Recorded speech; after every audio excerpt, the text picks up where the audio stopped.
വന്നേക്കുന്നത്. ഇന്ന് ഞായറാഴ്ചയല്ലേ. ഇന്നത്തെ എൻ്റെ ചെറിയ ചെറിയ കുട്ടി വിശേഷങ്ങളും കുറച്ച് ജോലികളും ഒക്കെ നിങ്ങളുമായിട്ട് ഷെയർ ചെയ്യാമെന്ന് കരുതി വന്നേക്കുന്നതാണ്. അപ്പോൾ നമുക്ക് വീഡിയോയിലേക്ക് പോകാം.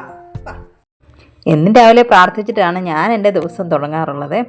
ജനലൊക്കെ ഞാനങ്ങ് തുറന്നിട്ടു. ഏതാണ്ട് 6 മണി 6:15 ഒക്കെ സമയമായിട്ടേ ഉള്ളൂ. നേരെ അങ്ങ് അടുക്കളയിലോട്ട് അങ്ങ് കയറി കഴിഞ്ഞാൽ നേരെ അടുപ്പൊന്ന് തൊട്ട് തൊഴും. അതെപ്പോഴും ഉള്ള ഒരു ശീലമാണ്. ചായക്ക് വെള്ളമൊക്കെ അടുപ്പത്ത് വെച്ച് കഴിഞ്ഞ് കുറച്ച് നേരം ഞാൻ കതവൊക്കെ തുറന്ന് വെളിയിലോട്ട് നോക്കി അങ്ങ് നിൽക്കും. അതെന്താണെന്നറിയത്തില്ല. അന്ന് ഓരോ ദിവസത്തെ കാര്യങ്ങളൊക്കെ ഇങ്ങനെ ആലോചിച്ചും ഒരു ശകലം നേരം അവിടെ അങ്ങ് നിൽക്കും. എല്ലാ ദിവസവും തിരക്കിട്ടുള്ള ഓട്ടമൊക്കെ അല്ലേ. 6 മണിക്ക് ഇന്ന് സ്കൂളുമില്ല, അത്താൻ ഇന്ന് കടയിലും പോകണ്ട, ചിലപ്പോൾ പോയെന്നിരിക്കും. അപ്പോഴത്തേനും അത്താൻ എഴുന്നേറ്റ് വന്നു കഴിഞ്ഞ് ഞാൻ അപ്പോഴത്തേനും ചായക്ക് വെള്ളം വെച്ചതെല്ലാം തിളച്ചായിരുന്നു. അതിൽ നിന്ന് ഒരു അരക്കപ്പ് വെള്ളം ഞാനെടുത്ത് ആദ്യം മാറ്റി വെക്കും. നമുക്ക് ഈ സ്മൂത്തി കുടിക്കുന്ന ഒരു ശീലമുണ്ട്. അപ്പോൾ അതിനെല്ലാം ഉള്ള ഡ്രൈ ഫ്രൂട്ട്സ് എല്ലാം അതിൻ്റെ അകത്തിട്ടങ്ങ് വെക്കും. പിന്നെ എനിക്കുള്ള ലെമൺ ടീയും അത്താനുള്ള സുലൈമാനിയും എല്ലാം റെഡിയാക്കി വെച്ചു. അപ്പോഴത്തേക്കിനും മുറ്റത്തോട്ട് ഇറങ്ങി. തലേദിവസമാണെങ്കിൽ നല്ല മഴയായിരുന്നു. കരിയിലെല്ലാം ഇഷ്ടം പോലെ വീണ് കിടപ്പുണ്ട്. ഞാനവിടെ എല്ലാം ഇറങ്ങി നോക്കുമായിരുന്നു. ഇതേ കുറച്ച് ചെടികളൊക്കെ ഉള്ളത്, കുറച്ച് തുമ്പ, തുളസി, നന്ദിയാർവട്ട, അതുപോലെ കുറച്ച് ചെടികളൊക്കെ ഉള്ളൂ. നമുക്ക് വിളക്കി വെക്കാനുള്ള പൂവിനുള്ള ചെടികൾ മാത്രമേ ഇവിടെ ഉള്ളൂ. ഇതെല്ലാം തന്നെ കിളിച്ച് വന്നതാണ് കേട്ടോ ഈ ടൈലിൻ്റെ ഇടയ്ക്ക്. അത് പിന്നെ ഞങ്ങളത് പറിച്ച് കളയാതെ അത് വെള്ളമൊക്കെ ഒഴിച്ച് കിളിപ്പിച്ചുകൊണ്ട് കൊണ്ടുവരുന്നതാണ്. ഇത് കണ്ടോ, ഇത് വിളക്കിൻ്റെ അകത്തൊക്കെ വെക്കാനായിട്ട് ഞങ്ങൾ കിളിപ്പിച്ച് നിർത്തിയേക്കുന്ന നന്ദിയാർവട്ടമൊക്കെയാണ്. ഏതായാലും തൂത്തൊക്കെ വാരി എല്ലാം ബക്കറ്റിനകത്താക്കി ടാങ്കിൽ കൊണ്ടിട്ടു. എൻ്റെ വണ്ടി ഞാൻ കഴുകിക്കൊണ്ടിരിക്കുകയാണ്. എൻ്റെ അല്ലെങ്കിലും ഇത് എൻ്റെ സ്വന്തം വണ്ടിയാണ്, എൻ്റെ കൂട്ടുകാരിയുടെ വണ്ടിയാണ്. നമ്മുടെ നൈബർ ആണ് അതിൻ്റെ ഉടമസ്ഥ.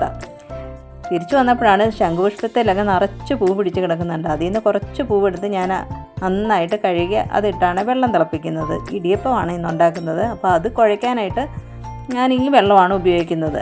ഫ്രിഡ്ജിൻ്റെ അകത്തിരുന്ന മീനെടുത്ത് വെളിയിൽ വെച്ചു. മുട്ടയൊക്കെ പുഴുങ്ങാനെടുത്ത് അടുപ്പത്തും വെച്ചു. അപ്പോഴത്തേനും വെള്ളം തിളച്ചു. ഞാൻ പെട്ടെന്ന് തന്നെ ഇടിയപ്പത്തിനെല്ലാം ഞാൻ ആ വെള്ളം ഒഴിച്ച് കുഴച്ച് വെച്ചു. നല്ല മയമാണ്.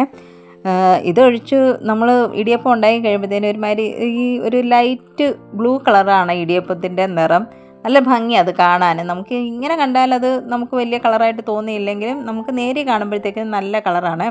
ഇതെല്ലാം കഴിഞ്ഞ് മുട്ടയൊക്കെ പുഴുങ്ങി മുട്ടക്കറിയെല്ലാം സെറ്റാക്കി നമ്മൾ അതിനകത്തോട്ട് ഇച്ചിരി അരപ്പുമൊക്കെ ചേർത്ത് വെക്കുന്നുണ്ട്. ഇതൊക്കെ എൻ്റെ ഒരു രീതിക്ക് ഞാൻ വെക്കുന്നതാണ് കേട്ടോ. ഇതെല്ലാം കഴിഞ്ഞിട്ട് നമുക്ക് ബാക്കി ഇടിയപ്പത്തിൻ്റെ മാവ് എല്ലാം കൂടെ എനിക്ക് പിഴിയാനുള്ള മടി കൊണ്ട് ഞാനതെല്ലാം കൂടെ ഉരുട്ടി കൊഴുക്കട്ട പോലെ ആക്കി. അതാകുമ്പോഴത്തേക്കിനും അക്കുമണിക്കും ഇഷ്ടമാണ്, അത്താനും ഇഷ്ടമാണ്. ഇപ്പോൾ കഴിച്ചില്ലെങ്കിലും ഒരു 4 മണി പലഹാരമൊക്കെ ആയിട്ട് അത് കഴിക്കാനായിട്ട് ഇഷ്ടമാണ്. ഇവിടെയാണ് എല്ലാവരും പറയും എന്നും ഇവിടെ ദോശയും ചമ്മന്തിയാണ്. ദോശയും ചമ്മന്തി ഇവിടുത്തെ ദേശീയ ഭക്ഷണമാണ് ആ പിള്ളേരൊക്കെ പറയുന്നത്. ഏതായാലും അത് ഇവിടുത്തെ മാത്രം ഒന്നും ആയിരിക്കത്തില്ല, എല്ലായിടത്തും അങ്ങനെയൊക്കെ തന്നെ ആയിരിക്കും. ദോശയായിരിക്കും എല്ലായിടത്തും രാവിലത്തെ ഭക്ഷണം. എല്ലാം റെഡിയാക്കി എല്ലാം വെച്ച് കഴിഞ്ഞിട്ട് അത്താനും അക്കുമണിക്കും കഴിക്കാനും എടുത്തു കൊടുത്തു.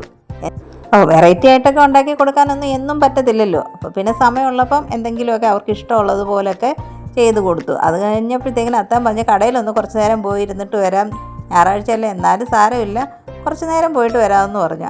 എൻ്റെ ഫുഡ് ലവറായ അക്കുമണി എപ്പോഴും പറയുന്നത് പോലെ നന്നായിട്ടുണ്ടമ്മേ എന്ന് പറയും. അത്താൻ അപ്പോഴത്തേനും കടയിലോട്ട് പോകാനായിട്ട് അങ്ങ് ഇറങ്ങിയേ. ഇനി കുറച്ച് പരിപാടികളും കൂടെ എനിക്ക് ബാക്കിയുണ്ട്. തുണിയൊന്നും അലക്കാനെടുത്തില്ല, തുണിയെല്ലാം അലക്കാനിടണം. അപ്പോഴത്തേക്കിനാണ് ഇന്നലെ ഞാൻ അലക്കാനിട്ടതൊക്കെ വീണ്ടും അത് വാഷിംഗ് മെഷീൻ്റെ അത് അലക്കി കഴിഞ്ഞ് കിടക്കുക. ഞാൻ വിരിക്കാൻ അങ്ങ് മറന്നുപോയി. ഭയങ്കര ഇടിയും മഴയൊക്കെ ആയിരുന്നു രാത്രിയില്ല. അത് കാരണം വാഷിംഗ് മെഷീൻ്റെ സ്വിച്ച് ഓഫ് ചെയ്തിട്ട് ഞാനങ്ങ് കിടന്നു. വിരിക്കാൻ അങ്ങ് മറന്നുപോയി. രാത്രി ആയത് കാരണം പിന്നെ ഞാനങ്ങ് അത് മടിച്ചു. അത് നാളെ വിരിക്കാമല്ലോ എന്ന് വിചാരിച്ച് അതവിടെ അങ്ങ് ഇട്ടിട്ട് അങ്ങ് പോയി. പിന്നെ അക്കുമണിയുടെ ഷർട്ടും യൂണിഫോമും അതെല്ലാം വെളി നല്ല വെയിലായതുകൊണ്ട് ഞാൻ വെളി കൊണ്ടങ്ങ് വിരിച്ചിട്ടു. അവിടെ ആകുമ്പോഴത്തേക്കിനും എനിക്ക് പെട്ടെന്ന് ഉണങ്ങി കിട്ടുമല്ലോ. ഇന്നത്തെ എൻ്റെ വീഡിയോ ഇത്രയേ ഉള്ളൂ.